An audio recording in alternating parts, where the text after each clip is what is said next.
My name is Clara Resnick.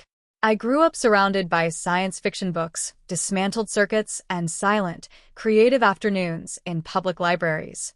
I was always driven by a curiosity that didn't know how to stop.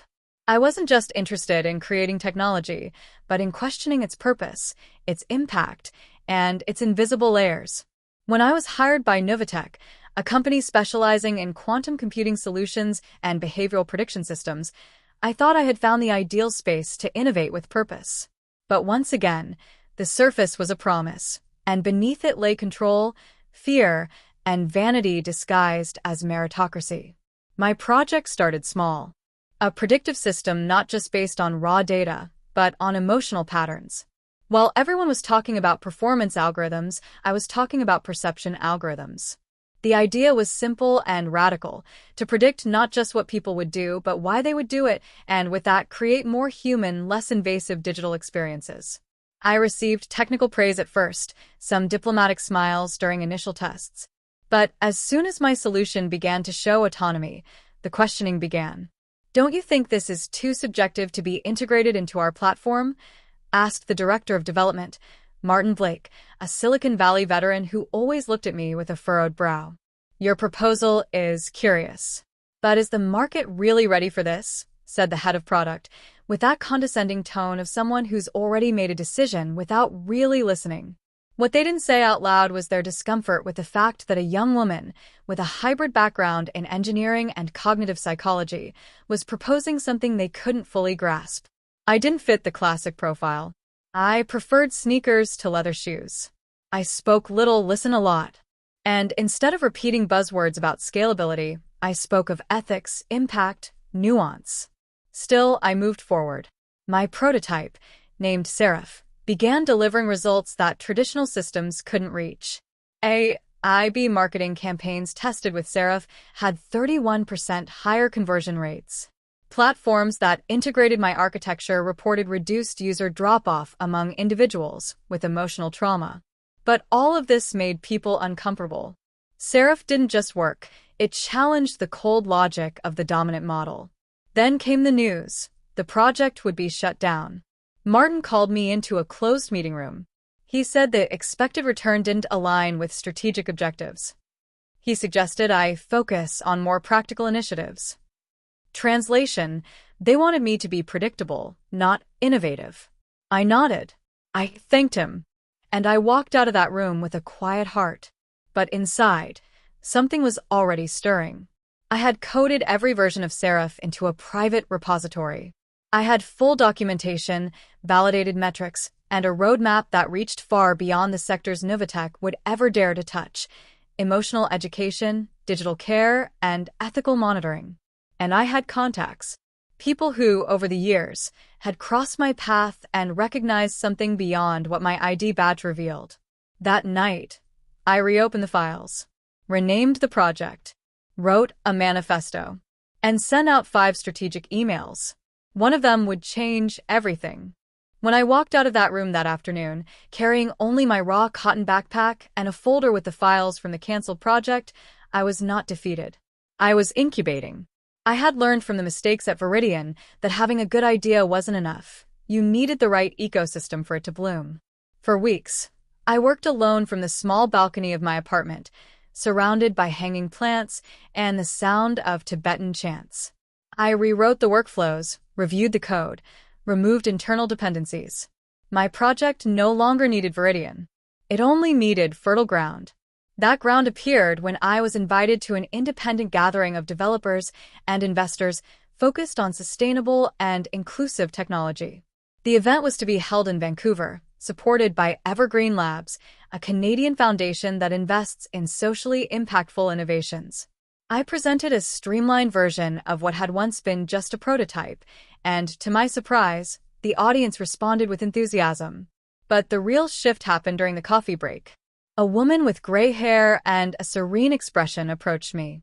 Her name was Mireille Dubois, Chief Strategy Officer of a tech education giant, a Fortune 100 company with a presence in over 90 countries. She didn't say much. She simply asked for my contact and said, "Would you be willing to turn this into a global solution?" 2 weeks later, I was in Toronto, presenting an expanded version of the project to the company's board. With the support of a team of mentors from Evergreen, I developed a strategic pitch that connected the technical pillars with a humanistic vision that had always guided me. The software, which once aimed to enhance language processing within AI, now took the form of an empathetic translation platform with applications in multilingual education, intercultural healthcare, and public service. The board unanimously approved the proposal. The contract included not only the full acquisition of the project but also my leadership of the global implementation phase. For the first time, I would have autonomy, structure, and a diverse team, chosen by me, to bring to life a vision that didn't fit traditional molds, and precisely because of that, was so necessary. The partnership was announced during the Web Future Summit in San Francisco. As I stepped onto the stage, dressed in a linen jumpsuit and an amethyst necklace, I could feel the audience looking at something beyond the technical speech. It was as if my presence itself was a reminder. It is possible to be authentic and successful. It is possible to innovate without sacrificing principles. The impact was immediate. Within 6 months, more than 120 public schools in the United States, Canada, India, and Brazil adopted the platform as a complementary teaching tool for bilingual children. Community clinics in conflict zones began using it to humanize their care. Local governments requested customized versions for their migration integration centers. And then came the final irony. Veridian, looking to expand into emerging markets, faced a major challenge, adapting its tools to cultural contexts it didn't understand. After internal research, they discovered that the only technology capable of doing this with precision was mine. A consultant from the company reached out with a formal licensing request. The proposal came with compliments, veiled apologies, and promises of ethical collaboration. I accepted. Not out of revenge, but because I knew that accepting meant, for the first time, setting the terms. The contract included mandatory diversity clauses for the teams, intercultural training for managers, and a required credit on all communications. Powered by the Moro framework. At the Fortune 100 company headquarters, they placed a photo of me at the entrance of the innovation room, alongside a quote from my first keynote. Technology is not neutral. It echoes its creator. That's why we need more voices in the code. Today, I lead 3 international hubs, mentoring young women who, like me, don't fit into corporate shelves. Women who code with intuition, who design interfaces while listening to ancestral music, who don't wear suits, but transform systems. And whenever one of them asks me if it's worth continuing, I tell them this story. The story of a canceled project that became a global reference. The story of a woman who refused to accept silence as the final word. It had been exactly 8 months since the day my project was canceled. Its name wasn't even mentioned anymore in the hallways of Arcline Technologies. Serena, the AI prototype I had developed to create automated empathy in digital service, had been shelved as non-strategic. But outside the walls of the company, Serena had taken on a life of her own. And now, she was on her way to becoming the core of one of the industry's biggest corporate integrations. It all started when I quietly published the technical white paper in a specialized forum. I used a pseudonym. The post detailed the foundations of the code, the preliminary results from the linguistic empathy tests, and, above all, the market gaps that Serena was designed to fill. Within 48 hours, my inbox, created solely for that post, was full of messages. Most were from small startups, enthusiasts, psychologists working in emotional tech. But one stood out. The email domain simply read at heliongroup.com. Helion was a giant in digital integration. They provided solutions to Fortune 100 companies, operated in over 40 countries, and had been quietly acquiring smaller companies with promising technologies, especially in the area of emotional machine learning. The email was direct. We are interested in learning more about your project's framework. Would you be available for a confidential call? My answer was a yes, one that changed the course of my life. The meeting happened on a Wednesday afternoon. On the other side of the screen were 3 executives, a chief engineer, a strategic acquisition specialist, and the VP of innovation himself. I presented Serena's architecture, showed retention data, and even did a live demo of the prototype adapted to interpret emotional variations across languages. They went silent for a moment. Then, the VP said, "You do know what you have here is worth far more than any salary a company could offer you, right?" I replied, honestly, "I know that now." The weeks that followed were intense. Negotiations, NDAs, contract reviews with a lawyer referred to me by another entrepreneur who had sold her project to Helion. But above all, it was a process of internal reclamation. Every clause I read, every term I wrote, was a reminder that I didn't need a large corporation to validate my intelligence. It was valid on its own. The contract was signed 2 months later. The amount was undisclosed, per confidentiality clause. But I can say it included not only full acquisition of the project's architecture, but also the requirement that my name be maintained as co-author in any publicly released material. Serena would become Helion's property, but her story would not be erased. At the first press conference held in New York, I was introduced as the independent developer and visionary behind Serena. I saw my name projected on a massive screen while journalists took photos and the audience applauded. Not out of vanity, but out of historical justice. My eyes filled with tears. I remembered vividly the day I was interrupted during the MVP presentation to Arcline's committee with a remark, "This is interesting, but not scalable." Next item on the agenda? Scalable now meant Serena was being integrated into the emotional support systems of the largest healthcare network in the US, the same one that had reported a surge in complaints about impersonal service during the pandemic. Serena would be the new heart of their chatbot, literally programmed to listen with empathy. The tech media reacted quickly. Articles titled "The Future of Emotional AI Has a Woman's Name" began to circulate. Blogs dug into who was behind that code. When they discovered I had been laid off months earlier by Arcline, the questions started pouring in. I didn't need to answer them. I simply released on my personal profile the full development history with dates and past versions, everything proving authorship. The rest was the internet's doing. The hashtag Serena was hers went viral. Former colleagues from Arcline messaged me privately, apologizing and saying they had their hands tied. Others asked for job referrals. And Nathan, the manager who canceled my project and told me, emotion doesn't pay the bills. He was transferred to internal tech support, removed from leadership, out of decision-making. When Helion's headquarters invited me to visit their research team in Zurich, I found something I had never experienced before: technical respect with genuine welcome. There was a mural filled with Serena's quotes. My name was on every one of them. I received a temporary badge with the title, Architect of Empathic Systems. It was symbolic, but it gave me chills. I spent a week there co-creating with Swiss engineers, Canadian therapists, and digital anthropologists from India.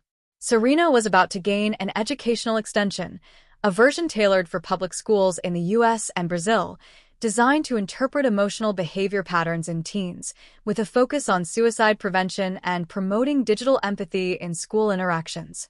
On my last night in Zurich, during dinner, one of the directors asked me, "Don't you feel angry at Arcline?" I paused a moment before replying, "I feel grateful. If they had accepted Serena, she would have been shelved out of fear of innovation.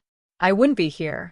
Sometimes, cancellation is the fertile soil for blooming. And so it was. I returned to Brazil to build my own research lab in human-machine interaction. I named it Casa Serena, a renovated old townhouse in a leafy neighborhood filled with bean bags, plants, and chalkboard walls for free ideas. We train young developers to think of code as poetry and technology as a space for care. Today, Serena speaks to users in 22 languages. She's used in emotional support hotlines, guided meditation apps, hospital triage services, and even educational games focused on socio-emotional development. Every line of her code has been preserved and improved. And every time I see someone smile after an interaction with the AI, I think, they didn't cancel my project. They just gave it the exact time it needed to ripen. And I sold the seed to someone who knew how to plant it. If part 3 of my journey was about the public validation of Serena, part 4 became something I had never imagined, a silent process of giving back. Now, with structure, recognition, and autonomy, I decided that it wasn't enough to create technology that understands. It was time to make it amplify what had historically been silenced. That's why, at the beginning of January, I proposed the creation of a parallel project to Helion, the Global Emotional Atlas. The idea was both simple and radical: to collect unique emotional expressions from traditional communities, linguistic minorities, and historically marginalized peoples, in order to feed the datasets training the next versions of Serena. After all, how can you teach empathy to an AI if it has never been exposed to the ritual crying of the Navajo, the mourning silence of the Maori, or the ceremonial laughter of indigenous grandmothers in the Amazon? The ethics committee approved it. The funding came, and with it, a multidisciplinary field team. In the following months, we traveled through 5 countries, 3 archipelagos, and dozens of villages. Not with invasive cameras and microphones, but with dialogue circles, shared tea, and active listening. In every place we visited, Serena learned, but not as a data sponge, rather as a careful apprentice, waiting to be invited to understand. In the Yaulapiti village in the Xingu, we recorded a series of healing stories told by elder women. They spoke in a dialect that didn't even have direct translations for sadness or anger. Instead, they used expressions like weakened soul and hot blood. Serena was adapted to recognize this emotional mapping without colonizing the meanings. In Casablanca, through a partnership with Arabic-French bilingual schools, we used the model to capture emotional variations in immigrant students, teaching Serena to distinguish between shyness and discomfort, confusion and shame. These nuances, often ignored by traditional models, began to be accurately identified. In the midst of this process, I received an unexpected invitation to speak at the World Forum on Digital Democracy in Sweden. The theme? Technology as an act of care. I gave my talk barefoot on stage, a small indigenous necklace around my neck, and a QR code on the screen giving open access to the Global Emotional Atlas. At the end, the entire auditorium stood in ovation. The impact was immediate. UNESCO requested a partnership. UN Women wanted to adapt Serena for support campaigns for victims of violence. And universities from Germany, Colombia, and South Korea reached out to integrate the AI into interdisciplinary research projects. But the most powerful moment came from the unexpected. I received a video message. It was from a young deaf woman in Bangladesh. With the help of a South Asian Sign Language translator, she had used Serena to describe an anxiety crisis she had felt since childhood, something she had never been able to communicate with words. Her video ended with a shy smile and the sentence, "Thank you for making me feel understood without having to be perfect." I cried for hours, because in the end, it was never about proving our worth to those who discard us. It was about creating spaces where every emotion is a legitimate territory. And in that moment, I understood. Serena was no longer a project. It was a new language, one learned with the heart, not just with code. Returning to the city that had dismissed me was less a comeback and more a kind of affirmation. My name was on the panels, on the contracts, in meetings that no longer happened without my signature. But I wasn't seeking revenge. I was building something new. And that rebuilding, inevitably, had to begin with me. The company that had acquired my technology, now integrated into the ecosystem of a Fortune 100, invited me to lead the product's expansion into new sectors: education, healthcare, and communication. It wasn't just commercial validation. It was proof that human-centered ideas, when technically solid, have the power to restructure entire systems. I organized a meeting with the leadership teams of all units involved in the project's new phase. I made a point to include local teams, small startups, and community centers in the process of adapting the technology. Instead of exporting a single vision, the product was shaped by the reality of each place. That flexibility was the heart of the proposal. At the first global meeting, the table was long, but there was no hierarchy. I invited a teacher from a rural school in Colombia to open the event. She had used our interface to teach reading to children with hearing disabilities. She spoke with passion, and by the end, the executives were on their feet, applauding. In that moment, I realized this was no longer my project. It was a platform that united voices. voices that had never before been heard in high-level corporate decision-making spaces. The language of empathy had finally been translated into value. Months later, the old company, the one that had canceled the project, was facing public scrutiny over poor decisions, lack of inclusive vision, and financial losses. The CEO was replaced, and one of the new directors reached out, asking for consulting support. I agreed. On one condition: the first meeting would be with the factory floor employees, not the executives, because that's where real change needed to happen. During the visit, I recognized some faces. Some who once avoided my eyes now sought them. A former teammate approached and said, "When they canceled your project, we thought it was the end, but you turned it into a bridge. Thank you." I smiled gently, because that was exactly it. Turning rejection into foundation, disdain into fuel, invisibility into vision. At the end of that cycle, I was invited to write an article for the Harvard Business Review. The title? Scalable Empathy: How Inclusion Drives Innovation. The article went viral. And that night, as I closed my laptop and lit my favorite incense, I thought about the very first line of code I had written for that system. I was alone, tired, without support. But today, thousands of people spoke with dignity because of that line. They canceled the project, but the whole world bought the idea.